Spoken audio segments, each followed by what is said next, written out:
cycle of mass surveillance, because after that we're going to have mass incarceration, then mass deportation. Right. And this, right now we are living in a time of intimidation, and intimidation is not a part of democracy. So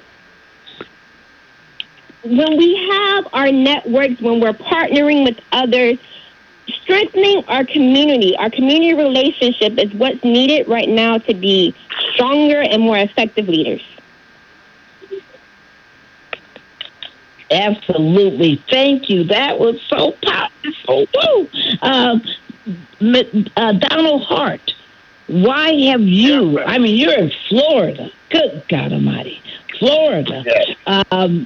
And you have come into leadership when you're under the most oppressive regime and actions that have been happening in this nation under DeSantis.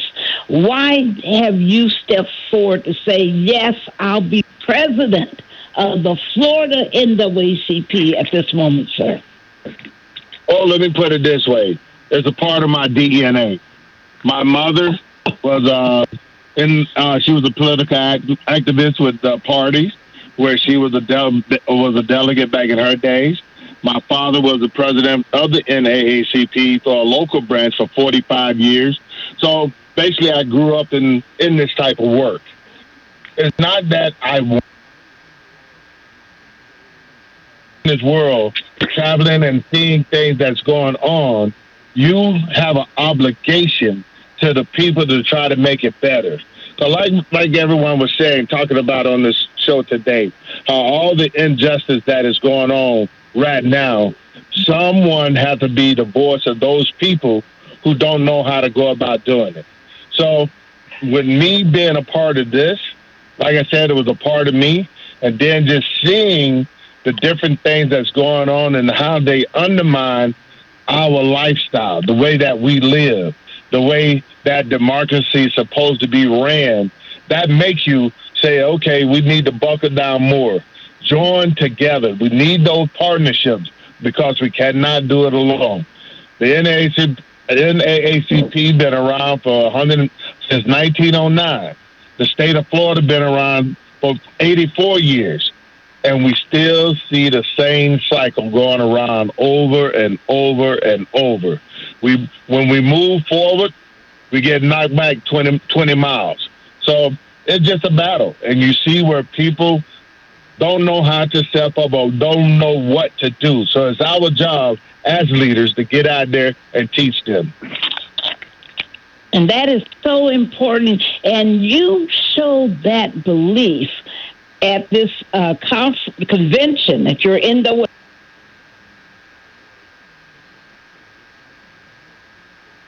this convention, that it had substantive voting rights training events, not only for the adult members, but for the youth members.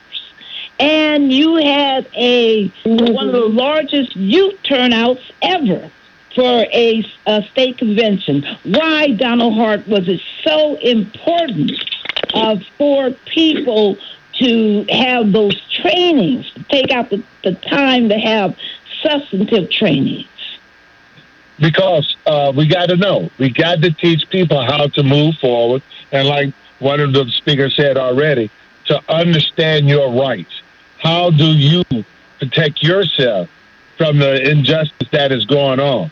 And that was being taught to the youth in college, how to go about doing demonstrations, how to go and how do you deal with law enforcement. It's not always about being confrontational with them.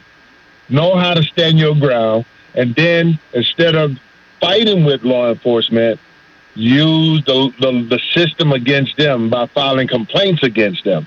But we all have rights to go out and do the things that we do, but let's just do it to where it's not costing us our lives or incarceration if you don't have to be.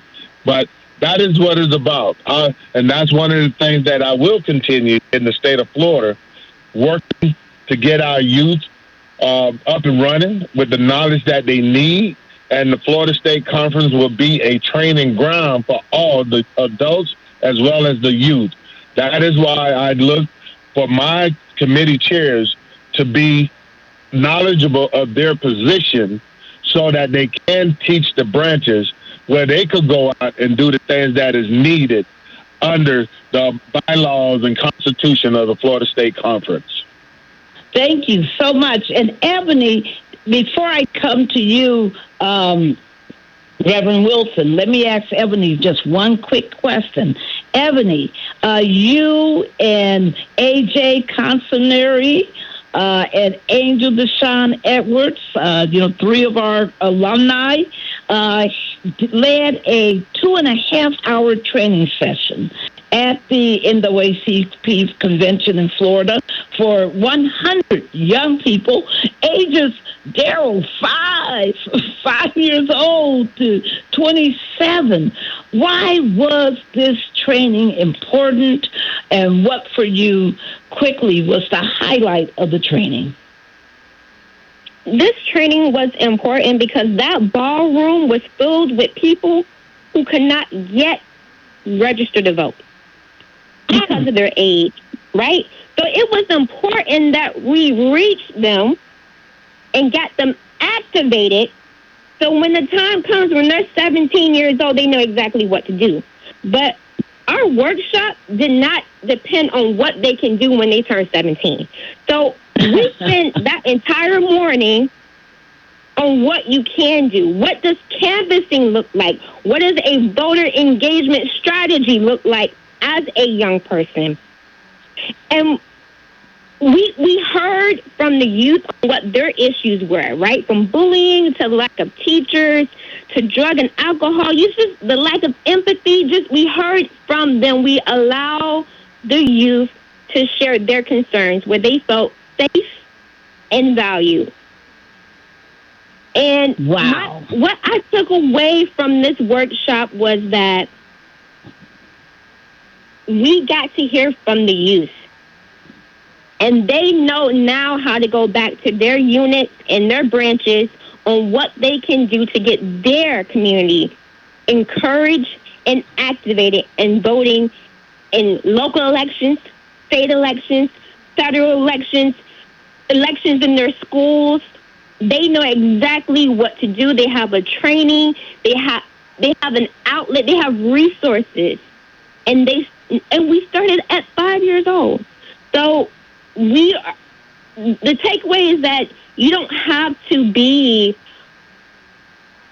credentials to teach someone the steps.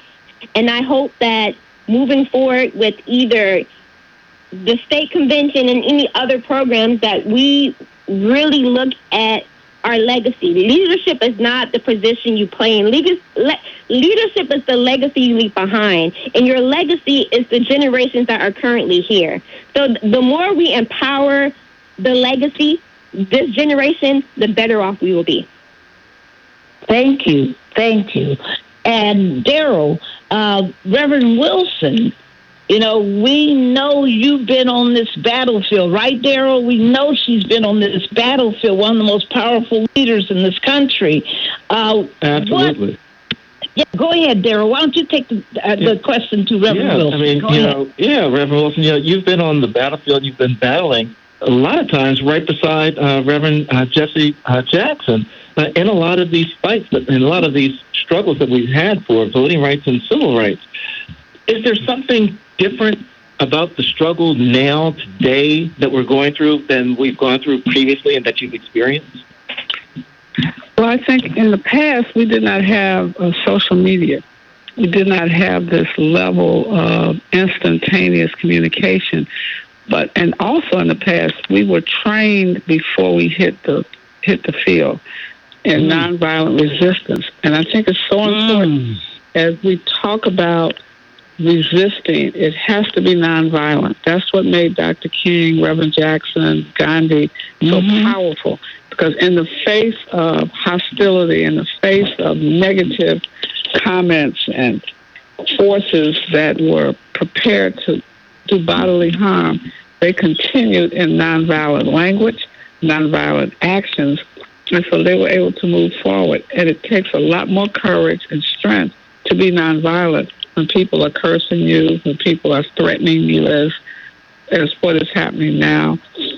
And so we're trying to train people, particularly this generation. There's 3 generations that have not been trained in nonviolent direct action strategies. True. How do you keep your composure when people get in your face and threaten you and talk about you, call you out your name, and not react, nor do you respond? Secondly, both of you are lawyers, so you know we have to train people.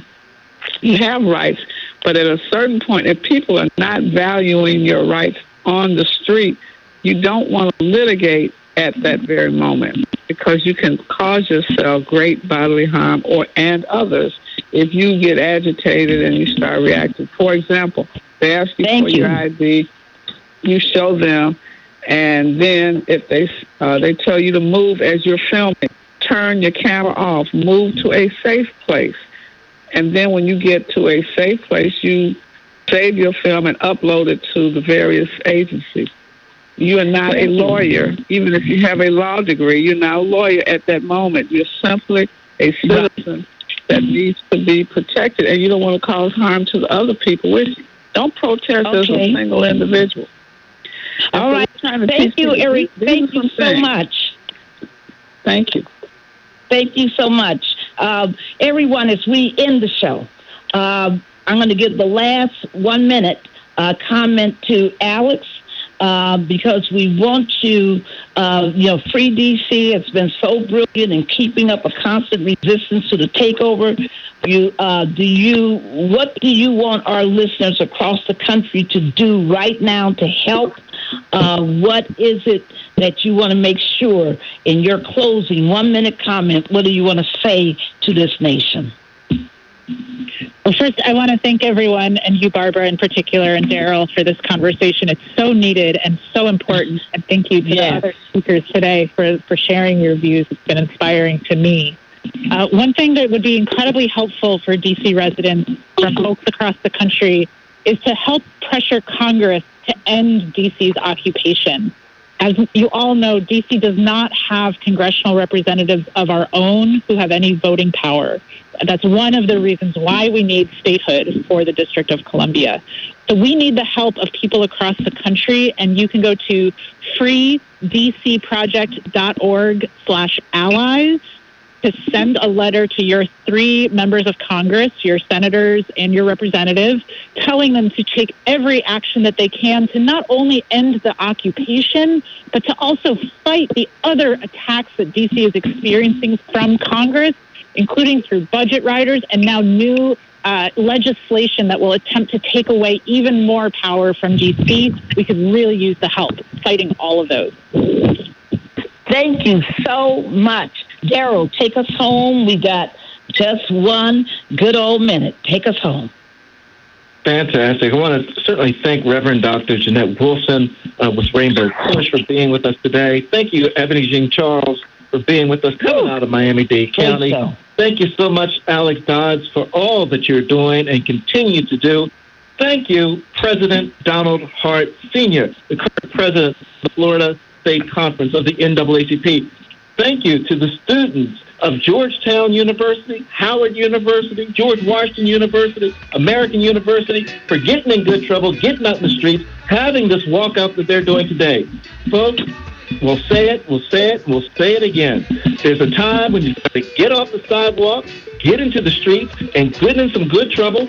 This is that time. We are all D.C. We are all D.C. We've got to be certain that we stand with one another, shoulder to shoulder, in this battle for our democracy. Until next Tuesday, noon, Eastern Standard Time, peace, everybody. The preceding program was paid for by Barbara Arnwine. I'm Tiffany Haddish. And I'm Marlon Wayans. African Americans are 3 times more likely to be diagnosed with pancreatic cancer than any other racial or ethnic group. When you or someone you love is facing a pancreatic cancer diagnosis, access to cutting-edge treatment can help make long-term survival possible and improve future patient outcomes. That's why Stand Up to Cancer and the Lustgarten Foundation have teamed up to bring over 30 pancreatic cancer clinical trials to those who need them.